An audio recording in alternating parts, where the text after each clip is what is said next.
What is Tian doing? Pause. Dear God, this play is so bad. Look at how he's moving. Oh God, it's like secondhand cringe. I'm gonna be going over a game where, I mean, an infamous match where basically FPX got second in the LPL and was regarded as one of the favorites to actually win the entire world's event. So I thought it would be fitting. You know, I've done some of the analysis on like some of the Tryndamere videos and stuff. I thought it would be fitting to take a peek because I was personally fascinated by this result when I heard it. I heard it like, you know, 24 hours after it happened or whatever. Sorry, I got to sneeze. Or do I? Hold on. I hate when this happens when it's like you might have to sneeze, but you're not certain. I really wanted to watch this game and see what happened because, you know, I have a lot of respect for DoinB. You know, I've taken a lot of gameplay ideas from how he plays. You know, it's a guy who's very focused on getting the win no matter what. And I really wanted to see how it was possible that an NA team was actually able to be a reason why FPX, who after losing this game, they later, spoiler alert, they got sent home because they did not make it out of their groups, which is hysterical, which is just so painfully sad for anybody that's, I mean, painfully happy for anybody that's a fan of NA, but painfully sad for just FPX and how their run was up until this point, and just, you know, the expectations that were placed upon them. Cloud9's supposed to always never make it out of groups here. FPX is almost always supposed to make it out of groups. So that gave it an added level of drama, and I really wanted to see what happened. So let's go over to pick bans. I'm gonna back up just a little bit. So the standard bans for both sides. Let's see, Aurelia, Leona, Lee Sin, Lucian, Yumi, Kennen, and then the bans. So I just want to see them all. Ziggs, Misfortune, Thresh, and Amumu. So this is all pretty standard stuff here. You know, the Twisted Fate coming out, to me, I think, and this was talked about from a lot of like analysts and pros, and you know, I'm not entirely so certain on the banning of Ziggs as opposed to like a Twisted Fate. If you want my opinion, because my backstep here, I mean, well, I guess no. I guess early in the ban phase, they actually had Aurelia, Leona, Lee Sin. So are any of these champions particularly impressed? Like, are we this afraid of Blabber on Lee Sin to where it's bannable? Not so sure. And then we get the MF Mumu. So these were all just like tournament standard bans. I am weirded out by the first 3 bans from FPX. The only lane that I'm really concerned about if I'm FPX, if I'm being completely honest, is probably bot lane, and then maybe perks, maybe. But right off the get-go, like, it is a little strange to see those bans because I don't think Cloud9 has actually demonstrated that their bot lane is capable of running, but maybe I'm wrong. I don't think they're really capable of running like these like Leona comps often, but hey, what do I know? So anyways, matchup here, Rumble into TF. Rumble with the early prio into TF. TF obviously is TF will wave clear and start ulting around the map at 6. Top side, range versus range. Nuggery playing into Jace. I think honestly that matchup is pretty much just a passive farm fest. Jarvan into Xin. Jarvan again with the early initiative.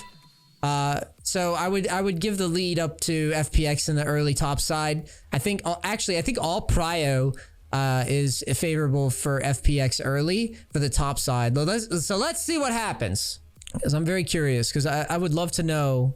So here's the standard early cheese here from bot lane. Exhaust comes out right away. Exhaust for exhaust, or wait, no, it's exhaust for ignite and exhaust. So that was actually favorable for FPX right off the jump. And they are just not letting go at all. Just a lot of like high tempo, high pressure stuff on level 1 to really get the initiative. Trading the subs. Definitely favorable for FPX. You know, when all is said and done, they get the prio there. Top has the prio. Mid has the prio. This is all going pretty standard. Like I haven't seen this game. Like obviously I know the result, but like I didn't see what the hell happened. So right away, FPX pushes Tristana out. So right away, Cloud9's bot lane just gets pushed out of lanes, completely missing waves right off the jump, which is pretty intense. Jarvan's actually clearing. Jarvan actually started top side and is moving his way down to bot side.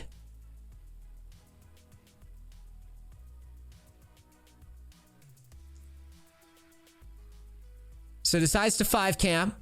Knows now that, well, there's flashes. All flashes are still up. Has to know that. Blabber on a ward. Comes down. And here's the 3v3. So here we have Jarvan gets engaged on right away. EQ. And okay. So what should have happened, in my opinion, this is actually a pretty easy spot, which I'm a little surprised because. So right now, if you guys had to take a bet, who do you think wins this 3v3? I would argue that it's pretty convincingly favored towards blue side, right? Towards FPX, right? So watch this. So right now,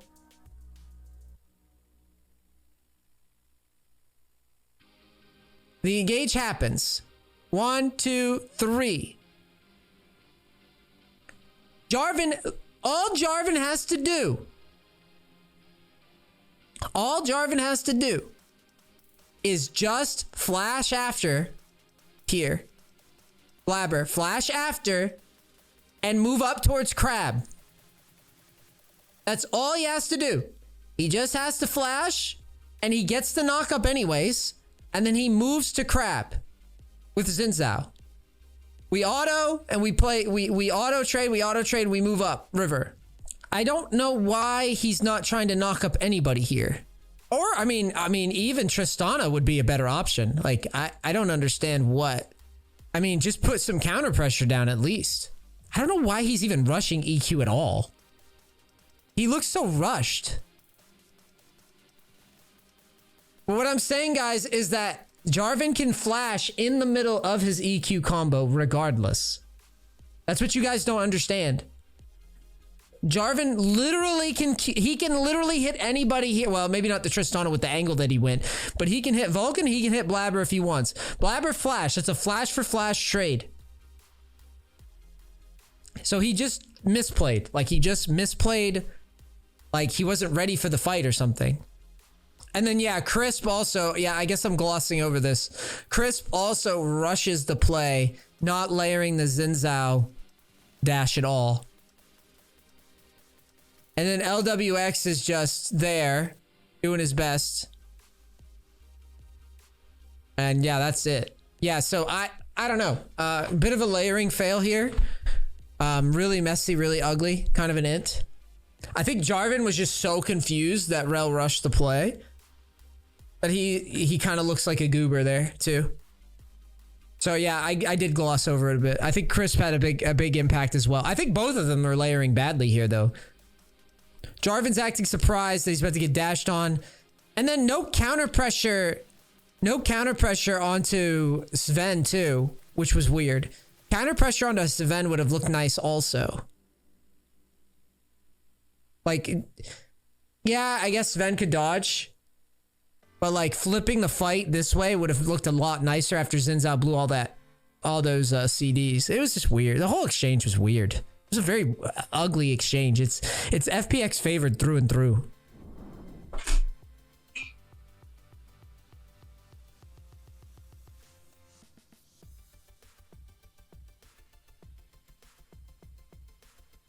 So Rel gets the kill onto Rakan.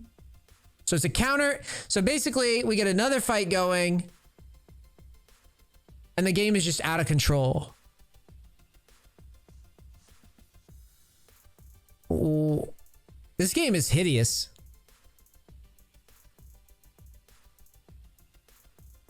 So basically, both side lanes just kind of int on the open. Literally looks like a solo queue match. Both side lanes kind of int. Tian ints, Nugri ints. Not expecting a roam to top even after the open.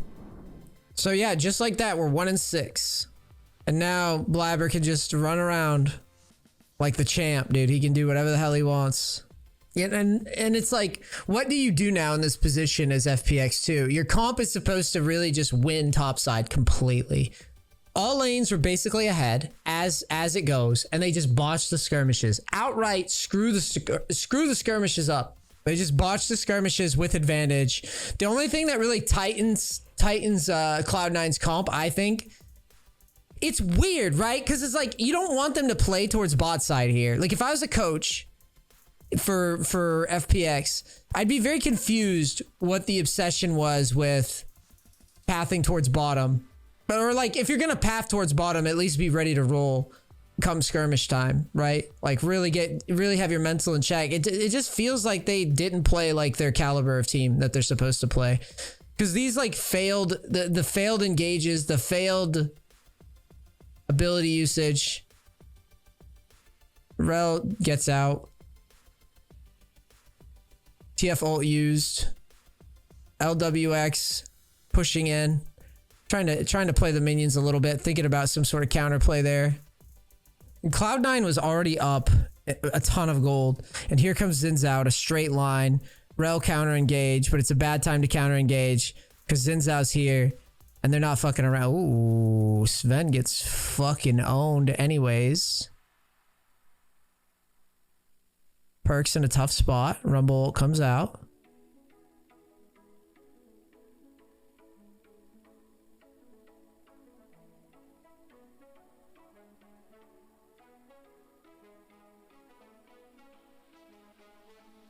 What is Tian doing? Pause.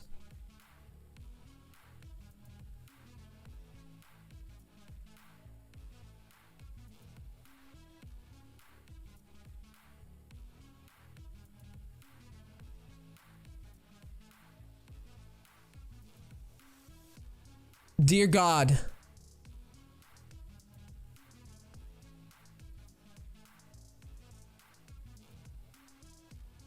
This play is so bad. Look at how he's moving. Look at how he's pathing. What the Huh? And then why? And the other question, I have so many questions. Why are we... Why are we trying to ult for one person? Why not just, if we're going to flash out anyways, why not just EQ deeper and then ult the perks after the flash and then flash out?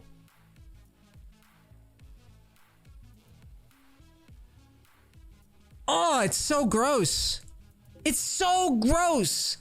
Why not just go deep and then ult, then flash out anyways? Is this like another one of those plays where he could have honest to God might have been able to just EQ flash after the fucking, he actually, oh my God, he actually could have. He legitimately could have just EQ'd and followed perks with his flash, bro. That guy is like 10 times better than me too, man. It must have just been like a fucking, just a giga choke. Like just choke. I'm actually so confused. He plays this matchup so bad, dude.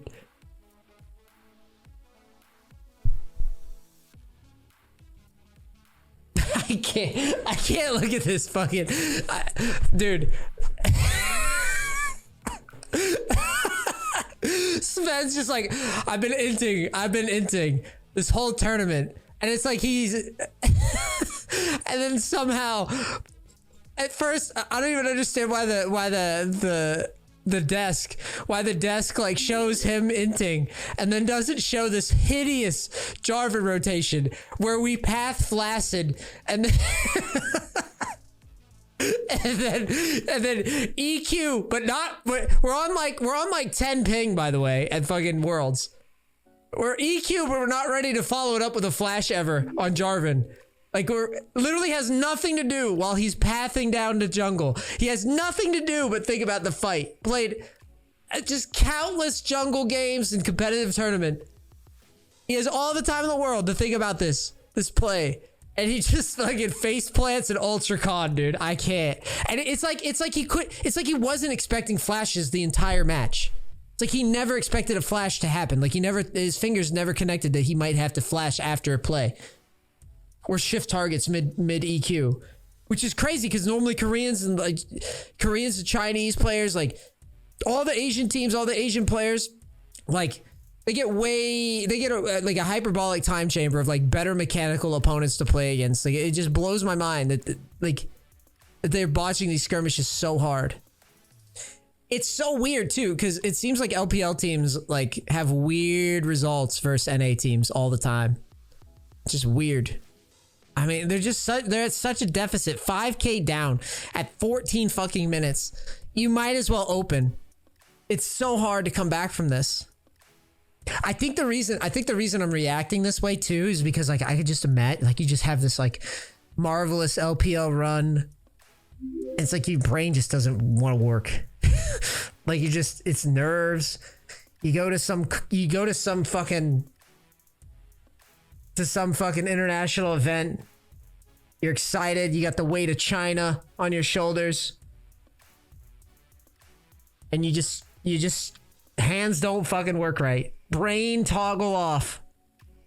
I think if this demonstrates anything, it's kind of what I've been talking about for a while in regards to like high elo play and solo Q2, where it's like I always say that like games are often determined by these like early skirmishes around Scuttle.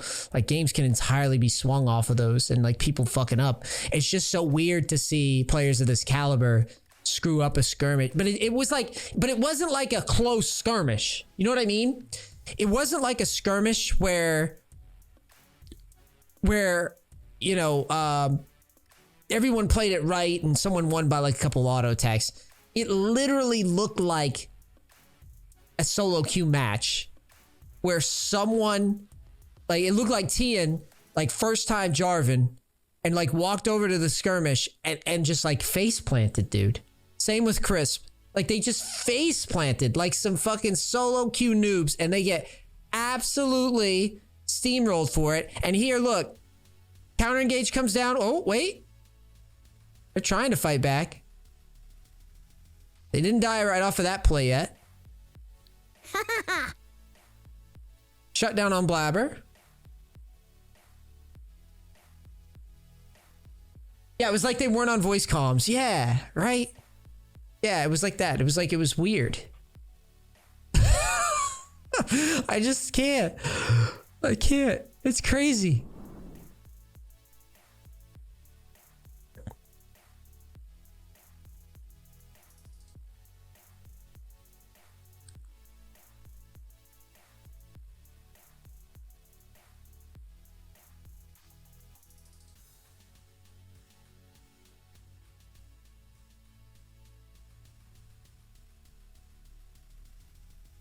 Oh, this Rumble ult was a good attempt to try to get something done. I saw people flaming Do and B after this game, but dude, this is not on Do and B. This is just a ridiculous mismanagement. Smart trading going down. C9's already 5-man to bottom.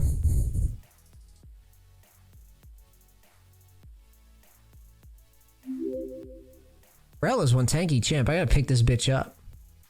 A siege like that coming down, and that guy didn't even back off a tower. Like, he just stood under tower. Like, what, bitch? You're not gonna dive me. That's just insane to me.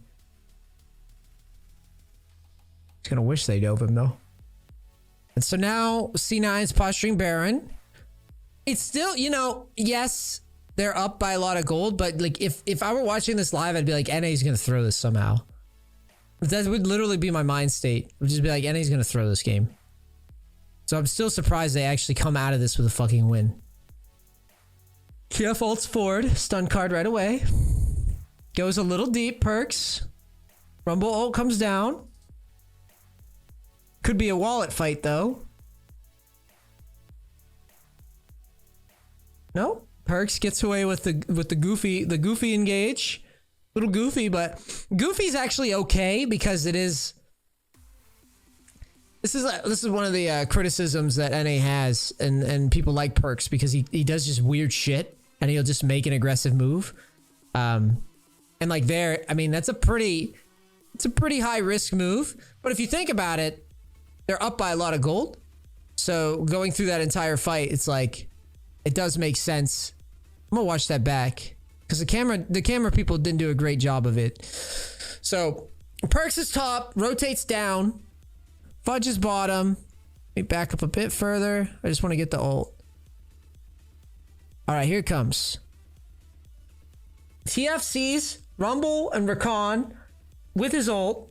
Sees Graves. Says, you know what? We've got 4 mid. I'm going to make the move. Ult's down. Gets counter engaged on.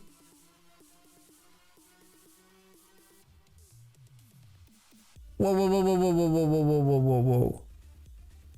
So Tian decides, I'm not going to ult here.